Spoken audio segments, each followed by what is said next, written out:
25 जनवरी को पूर्ण राज्यत्व दिवस का राज्य स्तरीय आयोजन सोलन के ऐतिहासिक ठुर्रो मैदान में आयोजित किया जाएगा। मुख्यमंत्री जयराम ठाकुर ध्वजारोहण कर कार्यक्रम की अध्यक्षता करेंगे। कार्यक्रम के लिए जिला प्रशासन तैयारियों में जुटा है, जिसके लिए एक बैठक का आयोजन भी किया गया, जिसमें कार्यक्रम की रूपरेखा को अंतिम रूप दिया गया। 25 जनवरी को पूर्ण राज्यत्व दिवस का राज्य स्तरीय आयोजन सोलन के ऐतिहासिक ठुर्रो मैदान में आयोजित किया जाएगा।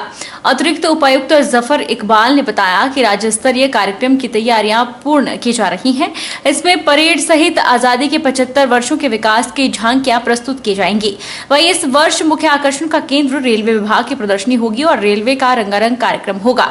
रेलवे विभाग हिमाचल में अपनी आगामी योजना पर इस कार्यक्रम में प्रकाश डालेगा। उन्होंने कहा कि इस दौरान कोरोना नियमों का विशेष ख्याल रखा जाएगा। 25 जनवरी को स्टेट लेवल का स्टेटहुड डे फंक्शन है। ये इस बार पूरी स्टेट में सोलन डिस्ट्रिक्ट में मनाया जाएगा। इसमें ऑनरेबल सीएम साहब जो है वो उसको प्रिजाइड ओवर करेंगे और यहाँ इसका वेन्यू थोडो ग्राउंड जो सोलन में है वहाँ रहेगा। इसमें एक चीज़ इम्पॉर्टेंट है इस बार बाकी ईयर्स के बनिस्बत, वो ये है कि इस बार जो स्वर्ण जयंती है ईयर जो हिमाचल प्रदेश सरकार ने और सब ने हिमाचल वासियों ने पूरे साल सेलिब्रेट किया, उसकी कल्मिनेशन है एक हिसाब से। तो इसमें गवर्नमेंट के अलग अलग डिपार्टमेंट्स के एग्जीबिशन लगेंगे।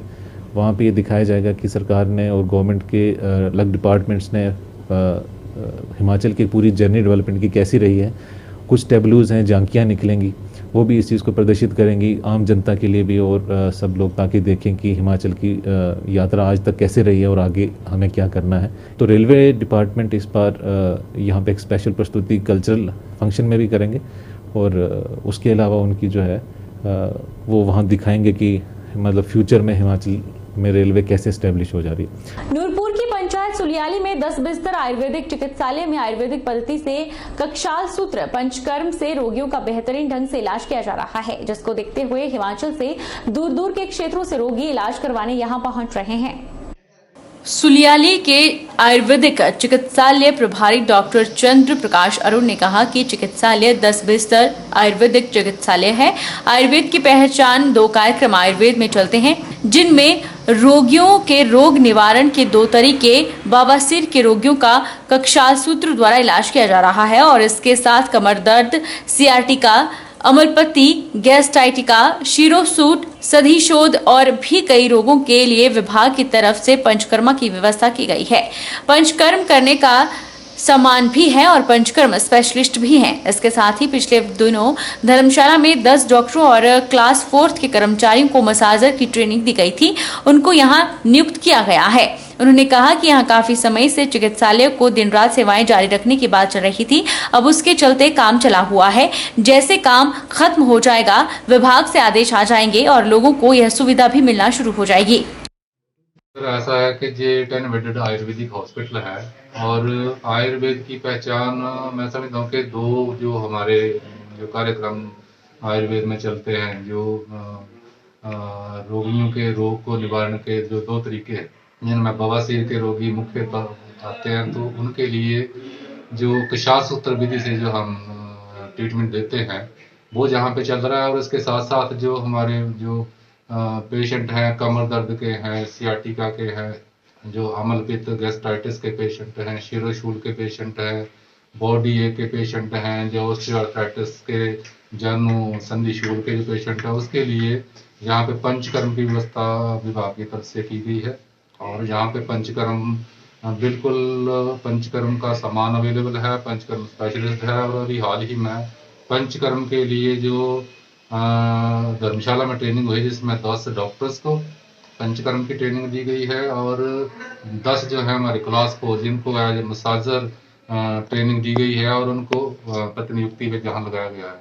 बिलासपुर के गोविंद सागर झील के साथ लगते रंगानाथ मंदिरों के नजदीक प्राचीन राजाओं के समय में निर्मित सर्वधर्म एकता का प्रतीक खाकी शाह मंजार को पिछले दिनों रात के अंधेरे में तोड़ दिया गया है। खाकी शाह मंजार राजाओं के समय से ही सभी धर्मों का आस्था का प्रतीक रहा है।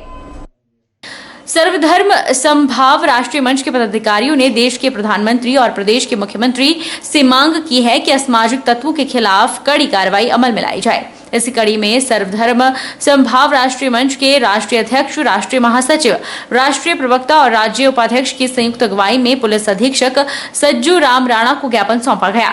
ज्ञापन में मांग की गई है कि हिमाचल प्रदेश के जिला बिलासपुर के गोविंद सागर झील के साथ लगते रंगनाथ मंदिरों के नजदीक प्राचीन राजाओं के समय में निर्मित सर्वधर्म एकता का प्रतीक खाकी शाह मंजार को पिछले दिनों रात के अंधेरे में तोड़ दिया गया है।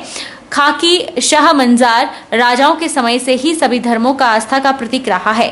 उन्होंने जल्द से जल्द असामाजिक तत्वों को गिरफ्तार करने की मांग की है।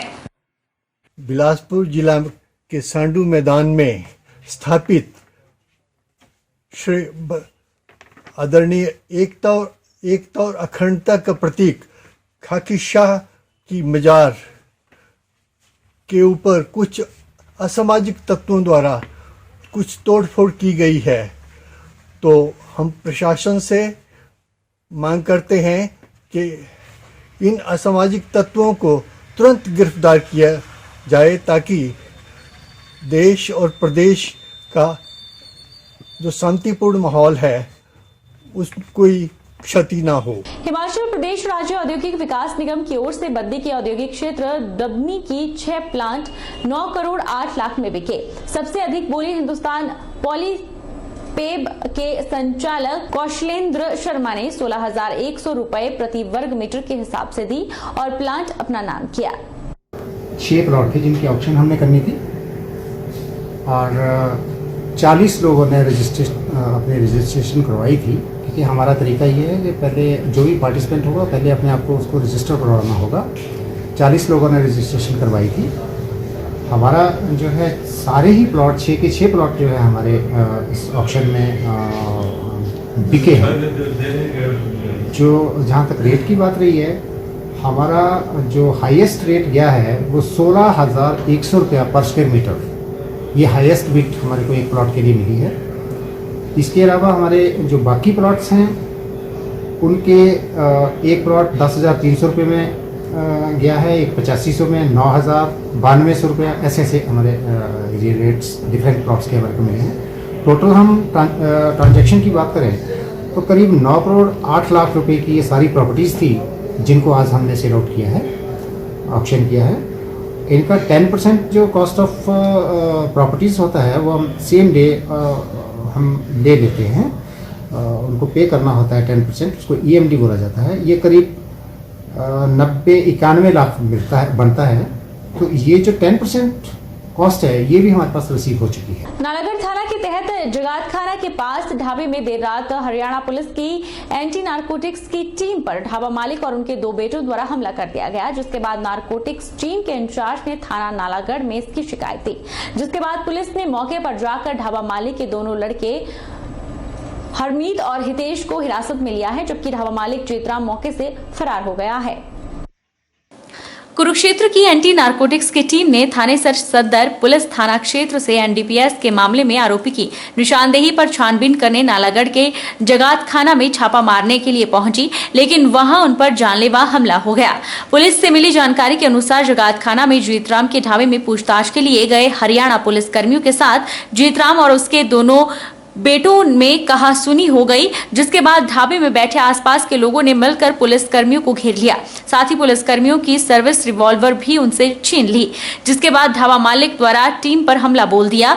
दोनों पुलिसकर्मी गंभीर रूप से घायल हुए और एक पुलिसकर्मी को मामूली चोटें आई हैं। उधर गांव के प्रधान वीरेंद्र सिंह ने बताया कि कल देर रात कुछ लोग ढाबे में खाना खाने के लिए आए थे, जिसके बाद वह ढाबा मालिक को उठाकर ले जाने लगे, जिस दौरान आसपास और भी लोग गांव के बैठे हुए थे और वहां पर माहौल खराब हो गया, जिसके बाद गांव वालों ने उन पर हमला कर दिया। हालांकि उनका कहना है कि उनको यह मालूम नहीं था कि ये हरियाणा पुलिस है और वो किसी केस के सिलसिले में पूछताछ करने आए हैं। अगर उन्होंने बता दिया होता तो इस तरह की घटना पेश न आती।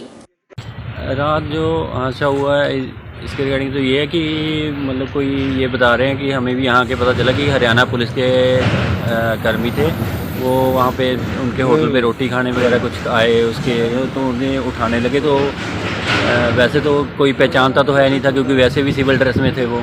तो जैसे ही उन्होंने उनको हाथ डाला तो उनके पास मतलब वेपन वगैरह थे, तो जितने भी वहाँ पे लोकल आदमी थे या लोकल थे, जितने भी बंदे थे, वो उनके ऊपर पड़ गए कि भाई आप इसे कहाँ ले जा रहे हो, क्या कर रहे हो। तो उन्होंने वेपन निकाले होंगे, तो इसके बीच में उनके बीच हाथापाई हुई और उसके बाद उन्हें मतलब थाने ले जाया गया।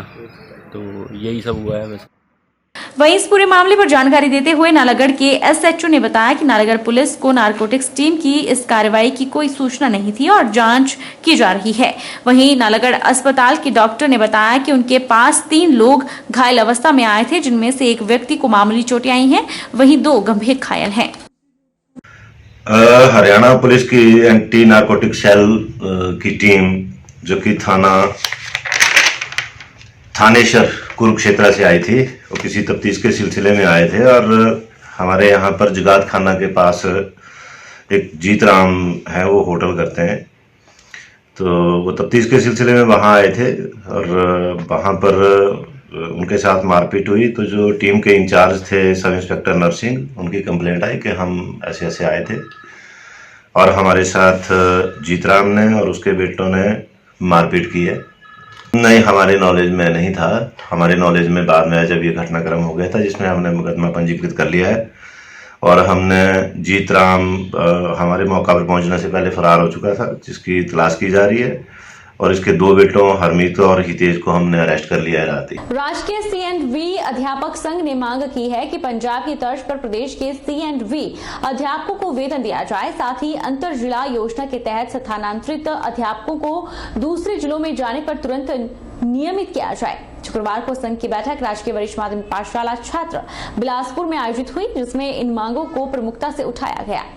मुख्यतः जो आज डिमांड थी वो वेतन विसंगति के बारे में और स्कूलों में सभी वर्ग के अध्यापकों को जो रिक्त पद पड़े हैं उनको भरने के बारे में और अंतर जिला से जो अध्यापक एक जिला से दूसरे जिला में आए हैं उनको नियमित करने के बारे में और OPS जो स्कीम है 2003 के बाद जिन कर्मचारियों को खासकर मैं कहना चाहूँगा जो C&V अध्यापक संघ है उनके कर्मचारियों को जो है वेतन OPS जो है लागू की जाए और NPS को हटाया जाए। वक्त चला है एक छोटे से ब्रेक का। ब्रेक के बाद फौरन लौटेंगे, आप बने रहिए हमारे साथ।